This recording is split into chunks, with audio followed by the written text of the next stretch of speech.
The announcement board flickered above the crowd, numbers and letters dissolving into a blur of light. The airport was a restless ocean, voices overlapping, luggage wheels clattering against the tiled floor, the smell of burnt coffee hanging in the air.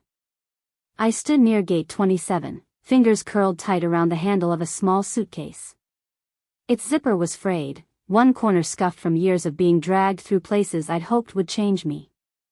The weight inside was less clothes, more decisions I wasn't sure I had the right to make. The red scarf around my neck whipped sideways with the wind from a passing trolley. I adjusted it slowly, not because I cared how it looked, but because I needed my hands to do something. My palms were damp.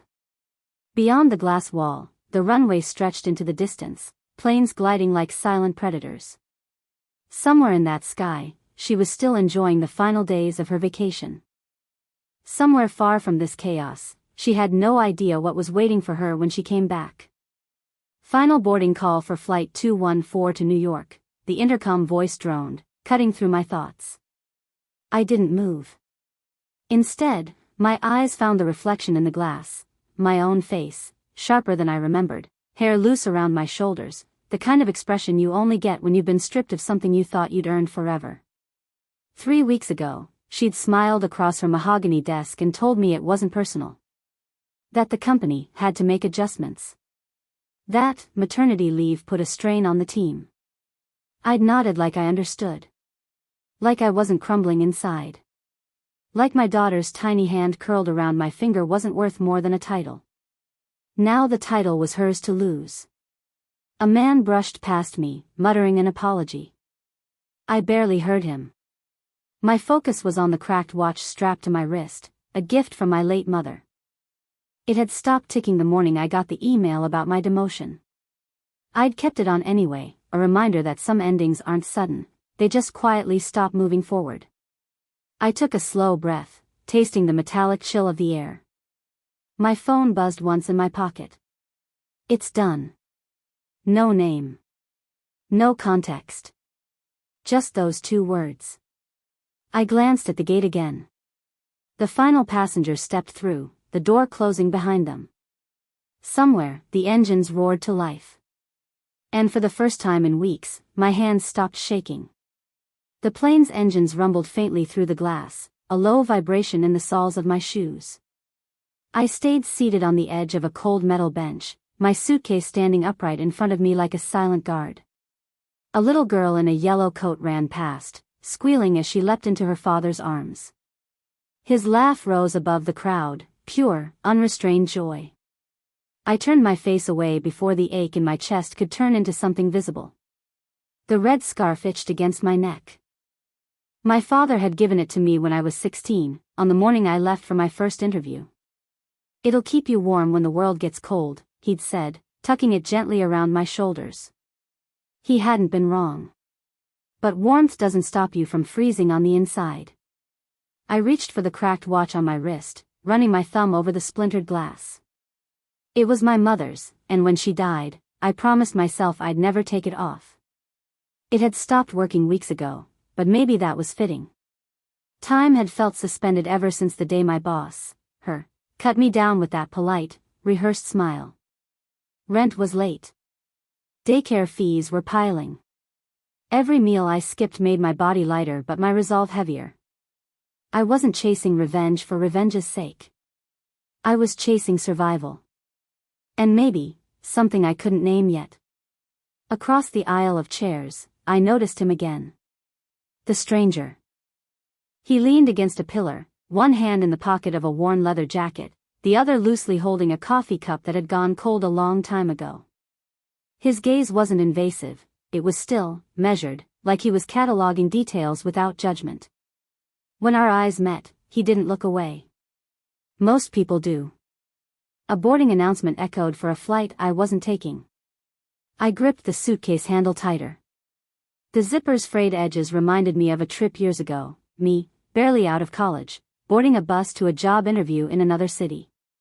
My mother had pressed the bag into my hands and said, "If you ever walk away, make sure it's towards something better."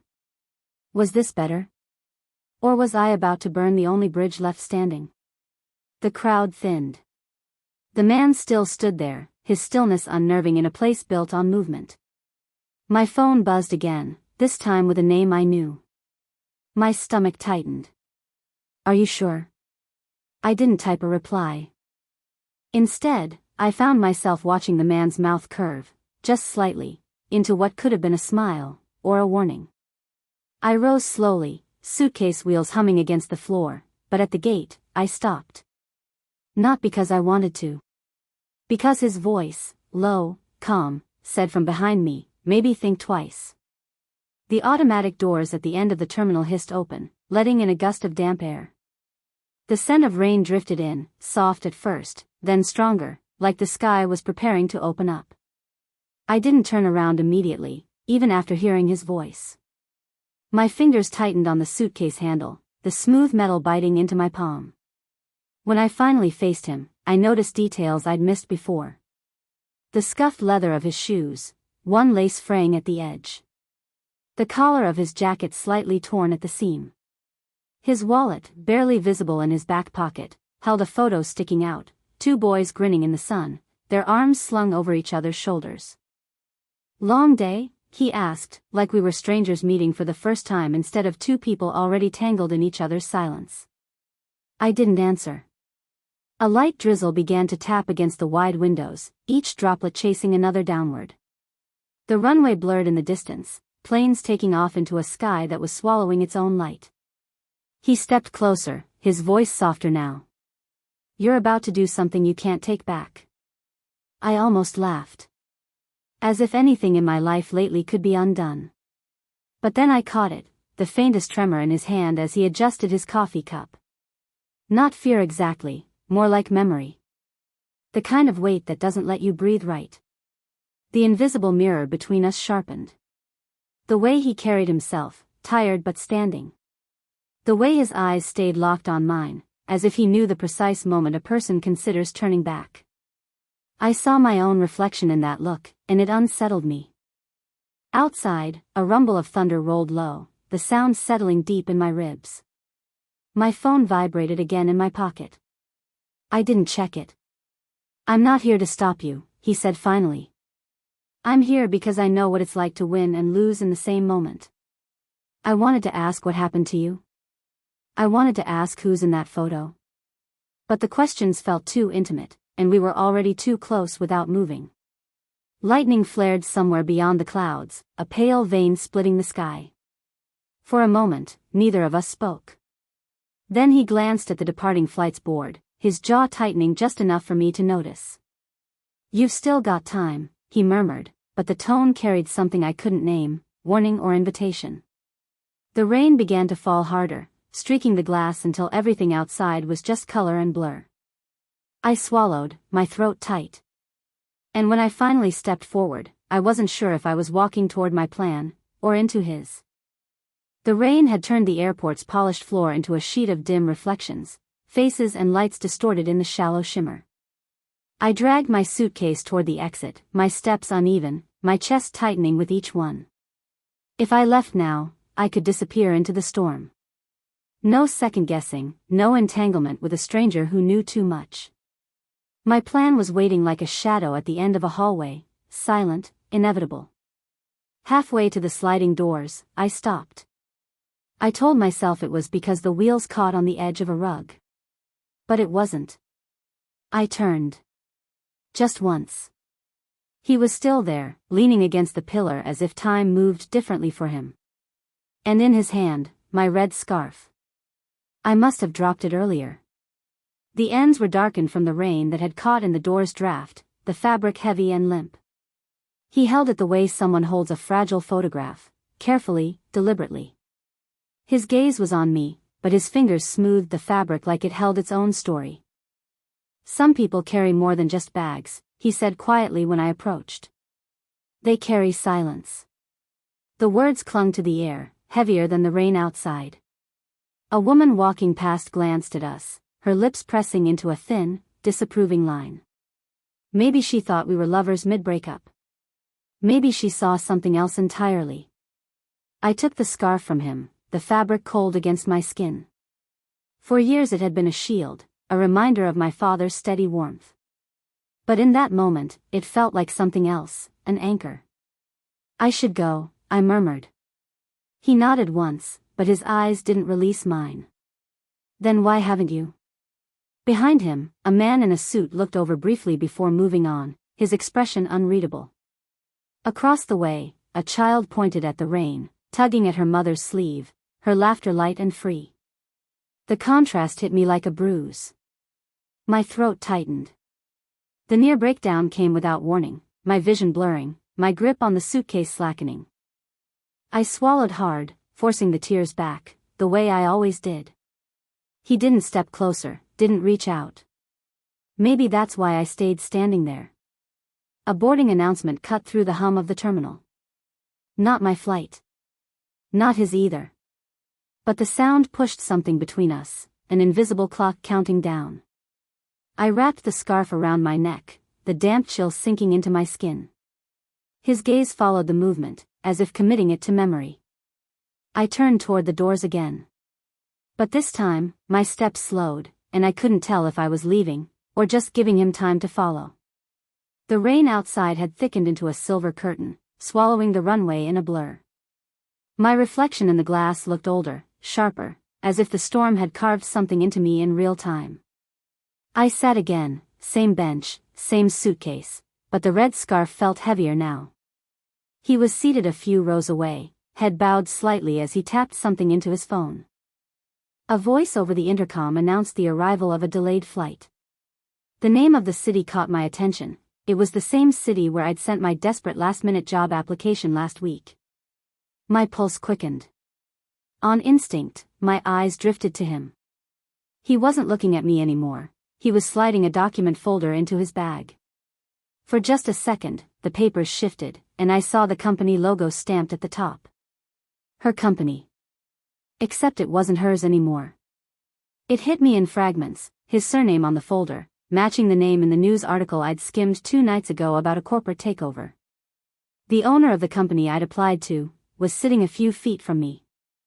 My chest tightened, and before I could stop myself, my mind replayed the line he'd said earlier. Some people carry more than just bags, they carry silence. I wondered how much silence he'd been carrying about this. He looked up then, catching me staring. No smile this time, just a long, assessing pause.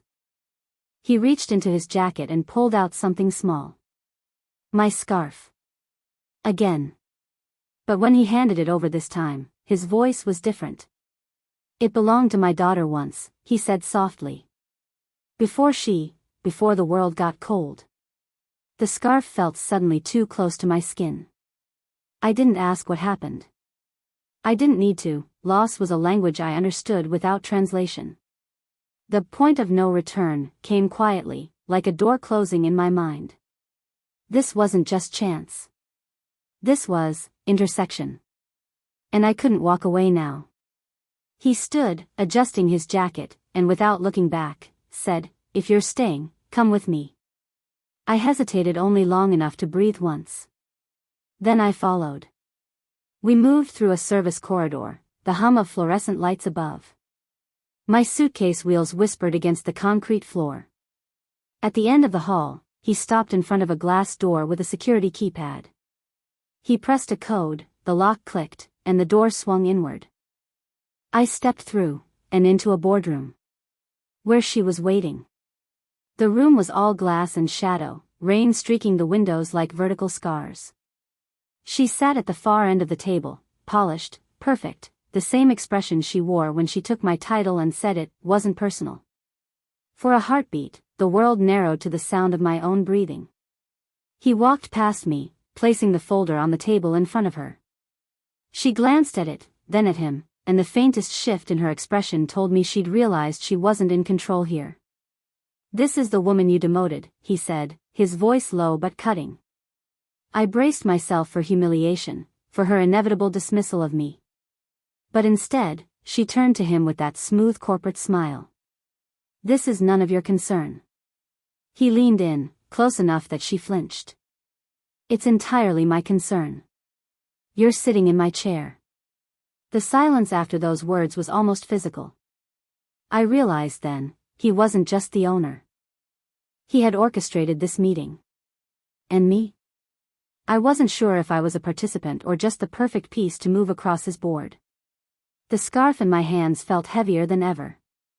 I thought of his words, "It belonged to my daughter once." My thumb rubbed over the damp fabric, and suddenly I knew. This wasn't about love. This wasn't even about me. It was about someone he'd lost, and something she had taken from him too. "I'm offering you her position," he said to me without looking. "Not because you're the best candidate, but because you remind me of her." The words cut deep in ways I didn't expect. I could have taken it. Taken her seat, her power, everything she'd stolen from me. But as I looked at her, I saw not victory, just another prison with better lighting. "I don't want her job," I said, my voice steadier than I felt. "I just want my life back." He studied me for a long moment. Something softened in his face, approval, maybe, or relief. I stepped forward, placing the scarf on the table between us. "Give this to someone who needs it." Her eyes flicked to the scarf, then to me, but I didn't wait for her reply. I turned toward the glass doors, my reflection moving in parallel with me. And in that reflection, for the first time, I didn't look like someone standing outside their own life. Outside, the rain had thinned to a mist, the airport lights glowing like distant stars. I walked past the gates, past the waiting area, past everything that had brought me here. The announcement board flickered above me again, numbers and letters shifting endlessly, but I wasn't looking for my gate anymore. Because sometimes winning means walking away before the board even resets. Not every stranger you help is meant to stay, but some leave you changed forever. The rain had stopped by the time I stepped outside. The city smelled new, as if the storm had rinsed away more than just dust. My shoes splashed quietly through shallow puddles, each step slower, steadier. I didn't rush toward the bus stop. I didn't check my phone. The urgency that had been my shadow for weeks had dissolved into something quieter, like standing in a room after music fades, and realizing you're still swaying. In the reflection of a darkened shop window, I caught my own gaze. The woman staring back looked different, her shoulders no longer caved, her eyes not scanning for an escape route. Later that night, in my apartment, I opened the top drawer of my desk. The red scarf lay there, neatly folded. I hadn't kept it for warmth anymore, it was a reminder. Of choices. Of the moment I walked away from the seat everyone assumed I wanted. My fingers brushed the fabric once before closing the drawer. The watch on my wrist was still cracked, still stopped at the same time. I thought about taking it off, maybe getting it fixed. But then I remembered my mother's voice. Sometimes love is not romance, it's recognition. Recognition of yourself. Of what you refuse to become. Of the people you meet only in passing, who still shift something permanent inside you. Days passed. I saw him once, from across a busy street. He didn't wave, and I didn't cross. Some people enter your life like storms, loud, consuming. Others, like rain that soaks into the ground quietly, long after you've stopped noticing. One evening, while folding laundry, I found a scrap of paper in the pocket of my coat. Not mine.